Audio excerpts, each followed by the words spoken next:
嗨，大家好，我係 Bob，歡迎你翻到嚟5分鐘計量經濟學。呢個係一個專注於介紹基礎嘅計量經濟學概念、估算方法同識別策略嘅節目。今日我哋會一齊嚟探討一下改變結果變量嘅計量單位會對 OLS 估算值同其他嘅統計量有乜嘢影響。一共有8個結論，我哋會逐一說明。原模型以矩陣嘅形式表示如下：假設我哋將結果變量 y 嘅單位按比例 k 進行變換，例如 y 原本係以美元嚟計算，而家我哋把佢改成以美分嚟計價，亦即係話比例 k 等於100，因為 y 嘅數值會放大100倍，1美元就變成100美分。因此新嘅模型會變成如下嘅形式。從新嘅模型嘅構造可以睇出，新嘅 OLS 估算值 beta tilde 係等於 k 倍嘅 beta hat， 亦即係話新嘅估算值係舊估算值嘅 k 倍。我哋亦都可以透過 OLS 估計量嘅矩陣表達式嚟證明呢一點。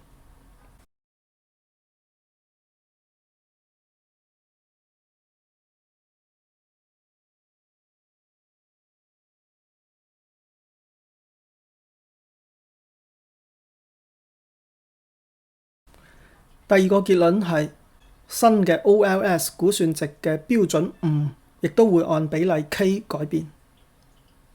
我哋知道 beta j 嘅標準誤係通過估計量嘅方差嘅平方根嚟估算，而估計量方差係等於誤差項除以 xj 嘅樣本變動，以及1減去xj 對其他嘅解釋變量回歸後嘅 r²。分母部分係同解釋變量有關，所以唔會改變。只有分子嘅誤差項方差會改變，佢係用殘差平方和嚟估算嘅。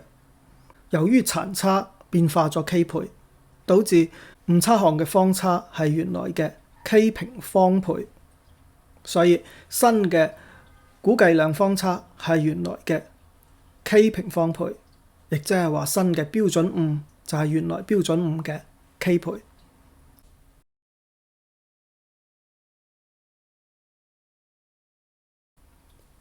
第三個觀察係置信區間亦都會按相同嘅比例 k 進行縮放。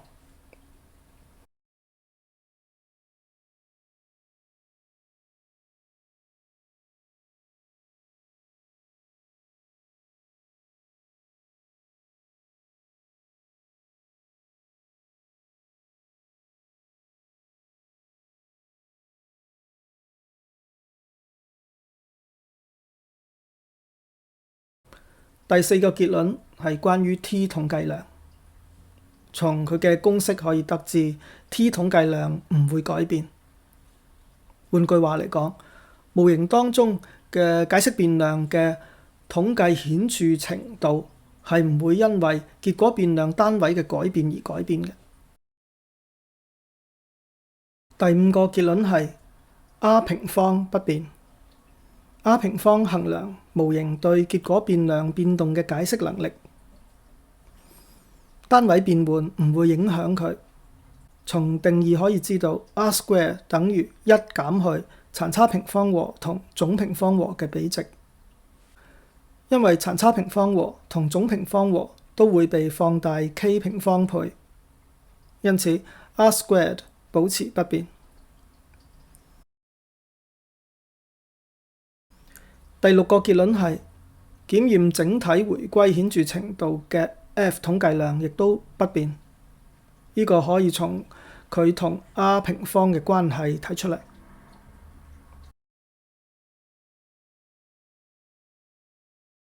第七個結論同檢驗多個排除限制約束條件嘅 f 統計量或者 LM 統計量有關。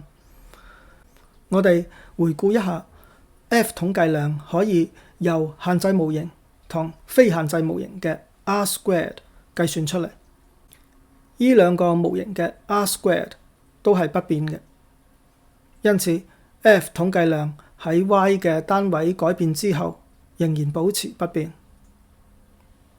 至於 LM 統計量，佢涉及限制模型同輔助回歸。限制模型嘅殘差會變化 k 倍，但係當我哋將殘差作為輔助回歸嘅結果變量嘅時候，輔助回歸嘅 R² 係不變嘅，因此 LM 統計量亦都不變。最後一個觀察係，當結果變量 y 採用對數形式嘅時候，斜率估算值唔會受到單位變化嘅影響。當結果變量按比例 k 重新縮放， log ky 可以拆開兩項 log k 加 log y， 其中嘅 log k 一項會被吸收到新嘅截距項當中，使得斜率估算值保持不變。最後我哋用一個例子嚟驗證呢8個結論。呢個模型將棒球運動員嘅薪資同佢哋喺大聯盟嘅年數、每年平均嘅出場次數以及3個表現變量做關聯。結果變量嘅單位係美元。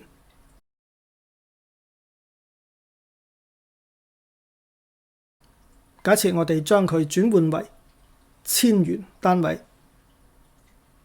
即係比例 k 等於 0.001， 薪資嘅數值縮細1000倍。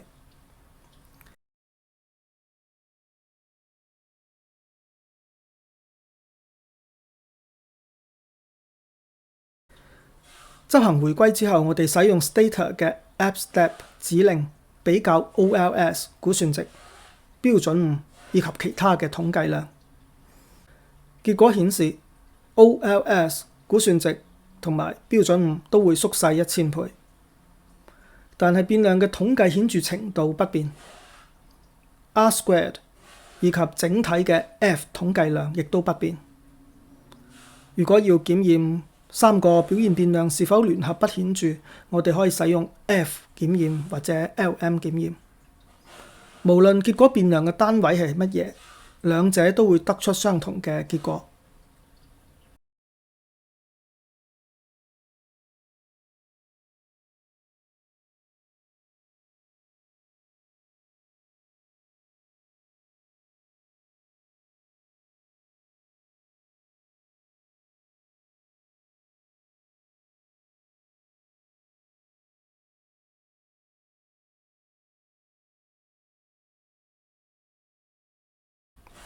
最後，如果我哋使用薪資嘅對數形式，單位變換只會影響截距項嘅估算值，而唔會影響斜率嘅估算值以及其他嘅統計量。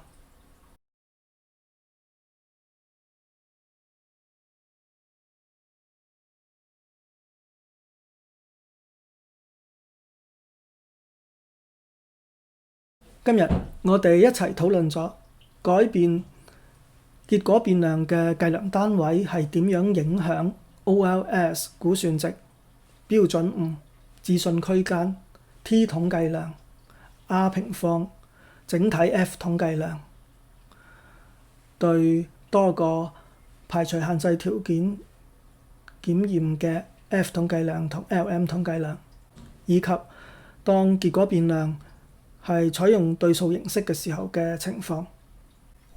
呢啲統計量嘅表現形式既反映咗計量單位嘅變化，亦都保留咗統計顯著程度以及檢驗結果。喺8個結論當中，前3個會隨住比例 k 而變化，而後5個則保持不變。多謝你收睇呢一期嘅5分鐘計量經濟學，我哋下期再見。